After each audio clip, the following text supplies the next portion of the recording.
ঘরে বসে রেস্টুরেন্টের স্বাদের ঝরঝরে গরুর তেহারি বানাতে চান? তাহলে আজকের এই রেসিপিটা শেষ পর্যন্ত দেখুন। নরম জুসি মাংস আর সুগন্ধি চালের এই তেহারি একবার বানালে বারবার বানাতে ইচ্ছে করবে। প্রথমে আমি নিয়ে নিয়েছি প্রায় 1 কেজির মতো গরুর মাংস। এই সঙ্গে দিয়ে দিয়েছি পেঁয়াজ কুচি, টক দই, রাঁধুনি তেহারি মিক্স মশলা থেকে অর্ধেক মশলা নিয়ে নিব আমি এখানে, আর বাকি অর্ধেক রেখে দিব। আজকে আমি প্রেসার কুকারে রান্না করব। তারপর নিয়ে নিয়েছি পরিমাণ মতো লবণ, দিয়ে দিব আদা বাটা, রসুন বাটা, তারপর খুব ভালো করে হাত দিয়ে মিশিয়ে নিব। একটা জিনিস খেয়াল করেছেন কি, আমি কিন্তু আজকে মাংস রান্নাতে কোনো প্রকার তেল ইউজ করিনি। এরপর যোগ করেছি কিউব করে কাটা কিছু আলু। আলু দিলে তেহারির স্বাদ আরো বেড়ে যায়। তারপর আমি ঢাকনা দিয়ে ঢেকে রান্না করতে দিয়ে দিব প্রায় 10 মিনিটের মতো। প্রেসার কুকারে রান্না করতে দেওয়াতে খুব অল্প সময় মাংসটা রান্না হয়ে যাবে।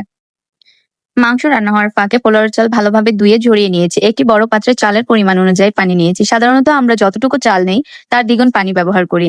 পানির মধ্যে দিয়েছি লবণ, আদা রসুন বাটা, বাকি তেহারি মশলা, কিছু দুধ, রান্নার তেল, কিছু পেঁয়াজ কুচি, কাঁচা মরিচ কুচি, সব একসাথে দিয়ে ভালোভাবে মিশিয়ে এটাকে আমি চুলায় বসিয়ে দিব রান্না হওয়ার জন্য।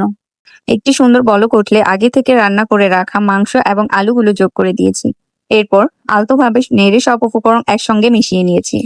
এখন তেহারি রান্নার সবচেয়ে গুরুত্বপূর্ণ ধাপ। নিচে একটি খালি তাওয়া বসিয়ে তার উপর তেহারির পাত্র রেখেছি। এতে তেহারির নিচে লেগে যাওয়ার ভয় থাকে না এবং দমটাও সুন্দরভাবে হয়।